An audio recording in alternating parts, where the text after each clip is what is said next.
reflexão com vocês hoje que queria compartilhar uma reflexão com vocês hoje que me fez pensar bastante sobre o amor de Deus, né? O amor de Cristo. E lá em Tiago, no texto de Tiago, Tiago 1, a partir do versículo 22, que fala sobre a prática da lei, né? Eu vou ler aqui com vocês. Sejam praticantes da palavra e não apenas ouvintes, enganando-se a si mesmos. Aquele que ouve a palavra, mas não a põe em prática, é semelhante a um homem que olha a sua face no espelho e, depois de olhar para si mesmo, sai e logo esquece a sua aparência. Mas o homem que observa atentamente a lei perfeita, que traz a liberdade e persevera na prática dessa lei, não esquecendo o que ouviu, mas praticando, será feliz naquilo que fizer. E aqui a parte mais interessante, que é o versículo 26. Se alguém se considera religioso, mas não refreia sua língua, engana-se a si mesmo. Sua religião não tem valor algum.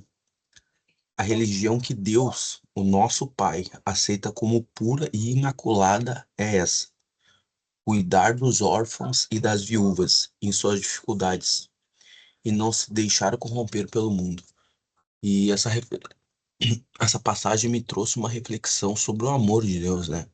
Aqui está dizendo a A religião que Deus aceita e que é pura é o amor aos órfãos e às viúvas, no- o, e o não se corromper pelo mundo, né?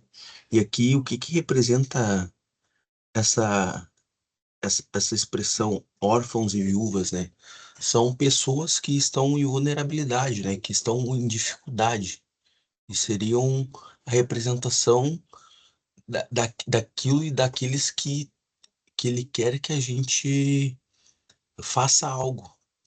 E eu refleti sobre isso e me trouxe um exemplo muito mais claro lá no texto de Lucas que fala sobre a parábola do bom samaritano, né? E aquela parábola, ela completa esse texto de Tiago, né? Ela é uma prática que Jesus compartilhou e que fala justamente sobre isso, né? Sobre o amor com aquele que passa por dificuldades. E eu vou compartilhá-la com vocês aqui, ó. Ah, Lucas 10, Lucas 10, 25, a parábola do bom samaritano. Certa ocasião, um perito na lei levantou-se para pôr Jesus à prova. Ele perguntou: Mestre, o que preciso fazer para herdar a vida eterna? Que está- O que está escrito na lei? Respondeu Jesus. Como você a lê? Ele respondeu: Ame o Senhor, o seu Deus, de todo o seu coração, de toda a sua alma, de todas as suas forças e com todo o teu entendimento. E ame o teu próximo como a si mesmo. Disse Jesus: Você respondeu corretamente, faça isso e viverá.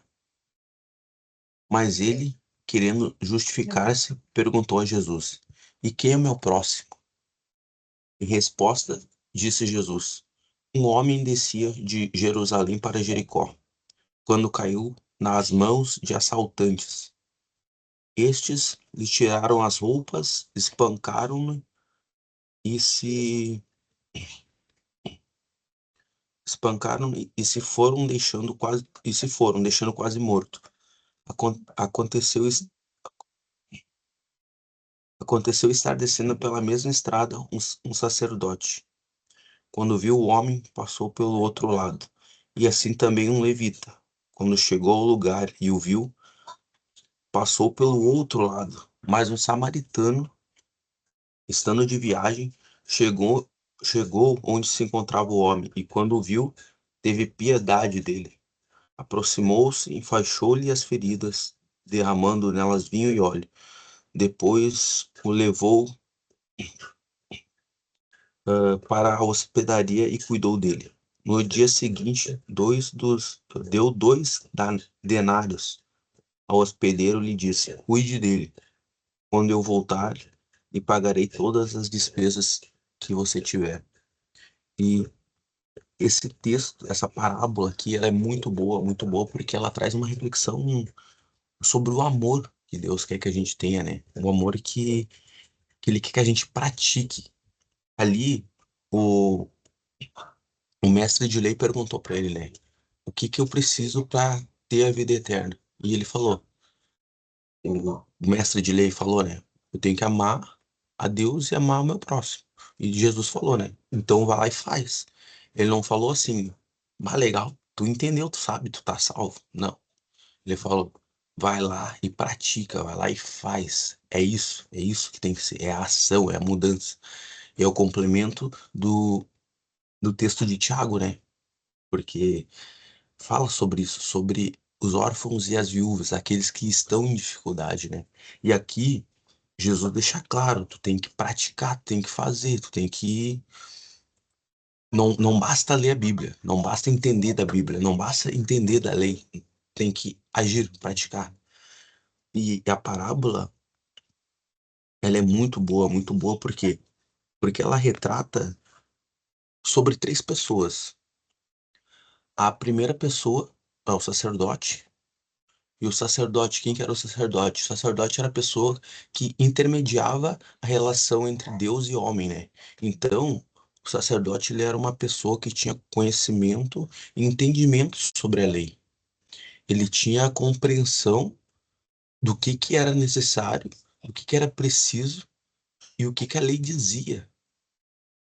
Mas não, isso não bastou, isso não foi o suficiente. Para ele, foi algo que fazia sentido na teoria, mas na prática ele não agiu. O que que ele fez? Ele atravessou a rua. Mas a parábola não para aí, né? A parábola fala de uma segunda pessoa. E essa segunda pessoa é o levita. E o levita também era uma pessoa que tinha muito conhecimento em relação à lei, né? Ele tinha, é, ele tinha relação direta com o templo de Deus. E isso de novo, o retrato de que não basta tu ter o relacionamento, o conhecimento, a compreensão, mas tu ter a ação. E o que que o levita fez? Ele fez o mesmo. Ele atravessou a rua e não prestou socorro para aquele homem que estava caído na estrada. E são duas pessoas que tinham conhecimento sobre a lei, que tinham compreensão sobre a lei, mas que na prática não agiram, que não fizeram nada. E a história, a parábola, ela traz uma terceira pessoa, né? E qual que é essa terceira pessoa? É o samaritano. E aqui entra uma questão muito interessante sobre o samaritano, por quê? Porque aí, vamos levar para um contexto aqui para compreenderem melhor o contexto. Qual que era o contexto? Então, eu vou compartilhar aqui uma imagem que acho que vai ficar muito claro. Para mim ficou muito claro quando eu estava estudando sobre isso, para compartilhar com vocês e abrir um pouco a minha compreensão. Vou compartilhar aqui, se eu conseguir compartilhar. Aqui, ó, compartilhar. Vamos ver. Não, aqui eu e a tela. Tá. Vamos ver aqui, imagem. Acho que tá compartilhando. Aí. Então, aqui, o samaritano, né? Porque o que que. Essa história ela já é impactante, mas tu entender sobre o samaritano, isso dá uma compreensão ainda maior. Porque o samaritano tem um contexto sobre o samaritano. Aqui, ó. Antes, ou melhor, depois que o rei Salomão morreu, o filho dele assumiu. E Salomão morreu, e antes dele morrer, o reino de Israel, essa parte azul aqui e essa parte amarela, tá aparecendo, tá? Essa parte amarela e a parte azul era um reino só. E esse reino era o reino de Israel. Depois que o rei Salomão morreu, o, a tribo de Judá e de Benjamim, eles ficaram indignados e ao mesmo tempo eles questionaram o filho do, do Salomão em relação aos impostos, em relação ao trabalho árduo que eles estavam fazendo. E eles estavam indignados. Pô, isso não tá certo, tá errado. Só que o filho dele falou: não, vai continuar desse modo, vai continuar assim. E a partir daí houve uma divisão. E aqui nessa parte azul ficou o reino de Israel, com a capital de Samaria, aqui é onde tem essa estrelinha, e o reino de Judá, que ficou como capital Jerusalém. E então houve uma divisão, né? E o que que acontece? Nessa divisão, o nessa divisão aqui, as pessoas do reino de Israel, elas acabaram sendo administradas e governadas por reis que eram idólatras, que admiravam outros deuses e que acabaram se contaminando e se afastando de Deus. Isso fez com que eles fossem sendo desviados do relacionamento com Deus, enquanto que o reino de Judá se manteve mais próximo. Inclusive, o templo do Senhor se mantinha em Jerusalém, aqui na capital. Então, por exemplo, houve esse distanciamento do reino de Israel e eles automaticamente foram se corrompendo. E Deus subjugou eles, colocando diante deles povos que iriam oprimir eles. E um desses povos foi o Império Assírio. O Império Assírio ah, veio até, dominou, no caso, o reino de Israel e tomou posse de Samaria, tomou posse de Samaria. E a partir daí, houve de certo modo, um aculturamento do, do reino de Israel aqui nessa região, e eles foram sendo dominados e influenciados por aquela cultura do Império Assírio.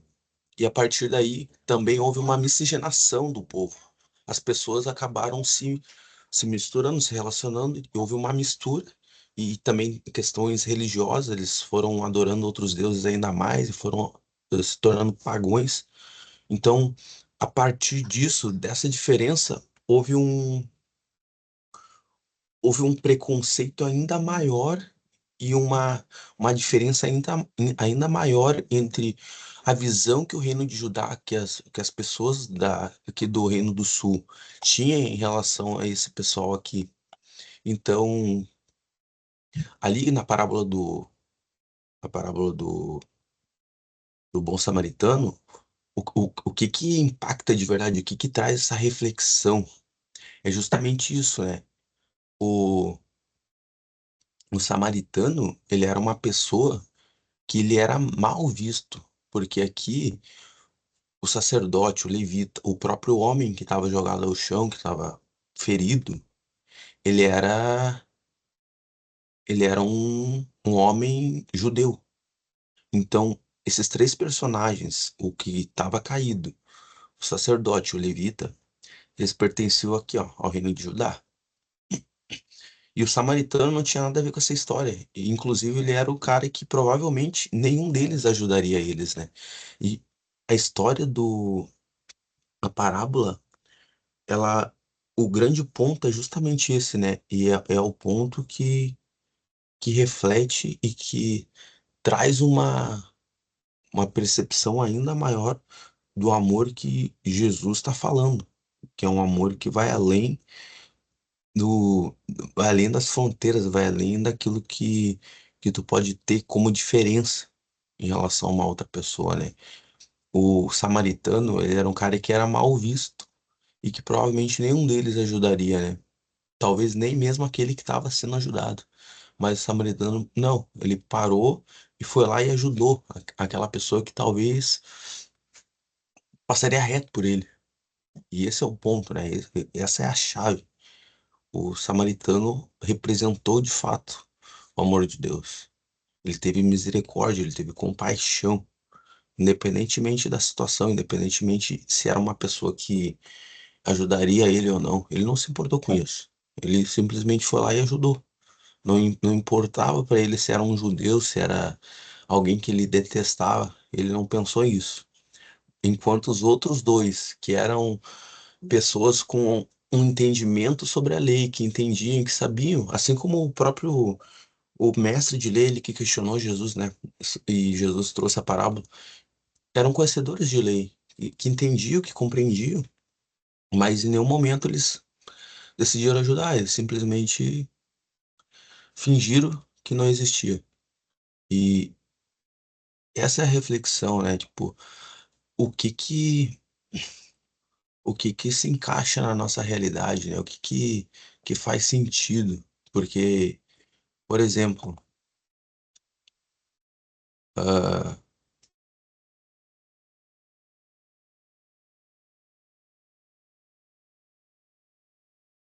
o que que faz sentido? O samaritano ele tinha diferenças, mas ele não se deixou de levar por essas diferenças, né? E a gente muitas vezes acaba se deixando levar pelas diferenças. A gente acaba deixando o ego, deixando a, aquilo que fere a nossa, o nosso ego, né? E não age, não faz nada para mudar. A gente vira as costas, assim como o sacerdote fez, assim como o levita fez. E Jesus está falando o contrário. O mestre perguntou, olha, mestre de lei, quem que é o meu próximo? Essa pergunta é errada. Tu não tem que pensar quem que é meu próximo. Meu próximo é todo mundo que estiver precisando. Todo mundo que estiver precisando de ajuda. Esse é meu próximo. E esse é o amor de Deus, né? Esse é o amor de Jesus. É um amor que transcende as diferenças. É um amor que vai além de qualquer grupo. E aqui, um outro ponto que eu quero trazer para vocês é que aqui, principalmente em relação ao samaritano, né? O samaritano aproximou-se, enfaixou-se as feridas, derramando nelas vinho e óleo. Depois colocou sobre o seu próprio animal. E aqui é interessante que o samaritano ele não parou só para ajudar. Não, ele colocou as coisas dele à disposição dele, né? Ele colocou o, o óleo e o vinho, colocou o próprio animal e dando continuidade. Levou-o para uma hospedaria e cuidou dele. Aqui é o ponto principal, né? Ele deu não só o óleo e o vinho, ele não deu só o animal. Não, ele deu tempo. Esse é o ponto. Esse é o grande ponto, o tempo. Ele deu a disponibilidade dele também.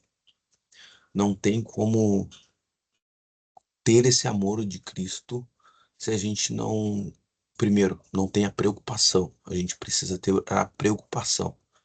Então não tem como ter compaixão, ter piedade, se tu não tem preocupação, se não é uma coisa que te preocupa. Segundo, o tempo. Não adianta ter preocupação se tu não tem tempo, se tu não tem paciência, se tu não tem disponibilidade.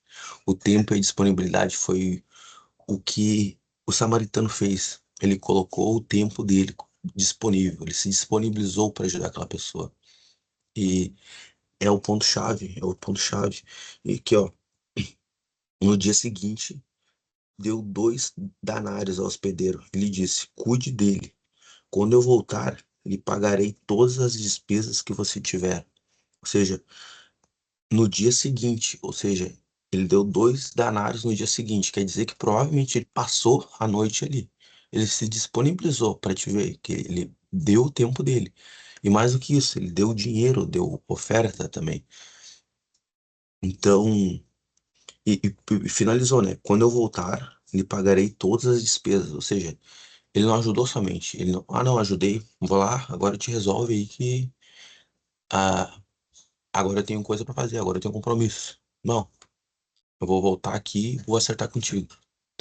Então, o samaritano, ele trouxe mais do que uma simples ajuda. Ele trouxe o tempo, ele trouxe os recursos e ele trouxe a disponibilidade.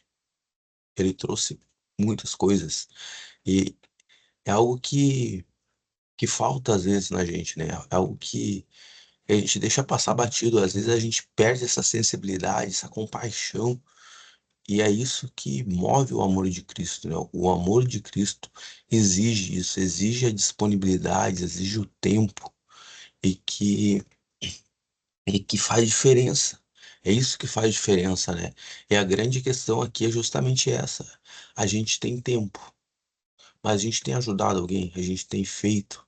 E aqui não vamos falar de casos extremos. A pessoa não precisa estar com a vida perdida e totalmente devastada para te ajudar.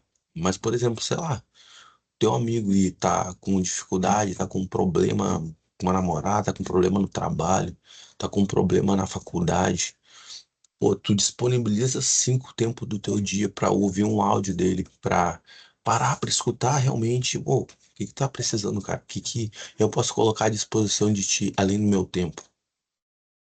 A gente tem feito alguma coisa para ajudar as pessoas, porque esse é o amor de Jesus, né? Esse é o amor que Cristo quer que a gente tenha. É um amor de compaixão, um amor de piedade e com disponibilidade de tempo, né? Então, temos feito isso. A gente tem feito alguma coisa? A gente tem gerado alguma mudança? Porque caso contrário, é um amor que é teórico, né? Que a gente entende. Ah, Deus fala que é para amar todo mundo e amar a Ele.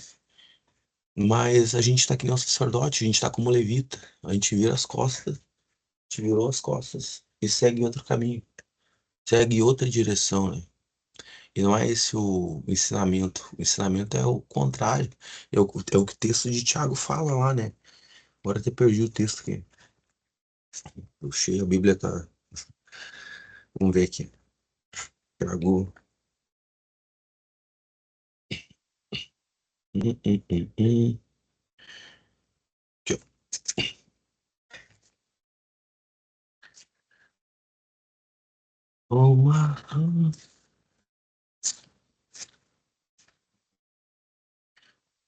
Gente, ó, sua religião não tem valor. A religião que Deus, o nosso Pai, aceita como pura e imaculada é cuidar dos órfãos e das viúvas em suas dificuldades. E como eu trouxe, né? Cuidar exige tempo, exige disponibilidade, exige esforço. Não é só, não é só palavra, não é só teoria, não adianta só ler a Bíblia, não adianta só falar, só ouvir, praticar. É aqui o texto de Tiago, o primeiro Tiago está falando praticando a palavra, praticando. Não é ouvindo, não é lendo a palavra, é praticando, é fazendo, é fazendo acontecer. E o texto do samaritano é a prática, é o que Jesus tá falando, está ensinando, é o que muda. Essa é a grande chave, né? É o que gera mudança de fato, sabe? Isso eu acho que tem que ficar claro no nosso coração, é algo que tem que mudar, sabe? E não é, como eu disse, não é algo que tem que ser em casos extremos, não é sair ajudando quem tá debaixo do viaduto. Também, se for necessário, também. Mas é todos aqueles, todos. Não tem caso específico. É quem estiver precisando, é aquela pessoa que tu não vai com a cara, mas se ela estiver precisando, eu vou estar ali para ajudar ela. Esse é o amor de Jesus, né? Esse é o amor que Jesus quer que a gente pratique. O amor de misericórdia, de compaixão, de sacrifício. Pode não ir com a cara da pessoa, mas é um sacrifício que tu vai fazer. Porque é isso que a lei diz, é isso que Jesus diz. E tem que praticar, tem que fazer. Talvez ah, não seja fácil, mas é necessário. Não porque é uma obrigação. Não tem que ser uma obrigação, mas tem que ser um entendimento. O entendimento te dá essa concepção, esse anseio por fazer o que é certo. Por amor, né? por amor, por compreensão, pela misericórdia. E esse texto aqui ele é muito bom, ele fala muito sobre misericórdia, e sobre a compaixão, né? Que é um reflexo do amor, né? Então, Jesus é um exemplo de sacrifício e amor, né? E que a gente compreenda, que a gente entenda isso e que a gente venha praticar, venha viver desse amor, né? E lá em Romanos 12:10 diz o seguinte, né? Amai-vos uns aos outros com amor fraternal. Prefiram dar honra aos outros mais do que a si mesmos. E isso é muito, muito difícil, sabe? Que a gente é egoísta, mas é uma prática e uma necessidade, porque a gente entendeu que Jesus nos amou e a gente também tem que amar os outros. E por amor a Ele, que a gente compreende isso, porque a gente quer mudança, a gente quer atitude, a gente quer ver o mundo melhor. E para finalizar, né, que fica essa reflexão, né, que a gente comece a viver mais de maneira prática sobre o amor, sobre a misericórdia, a compaixão, e que a gente tenha disponibilidade, que a gente se coloque disponível quando se for necessário, que a gente viva mais disso, né? Não seja como um sacerdote, não seja como um levita, mas como Jesus. E essa é a reflexão. ah, Foi um tempo bem expresso, bem longo, e eu acho que é isso, né? Fica a reflexão e até uma próxima.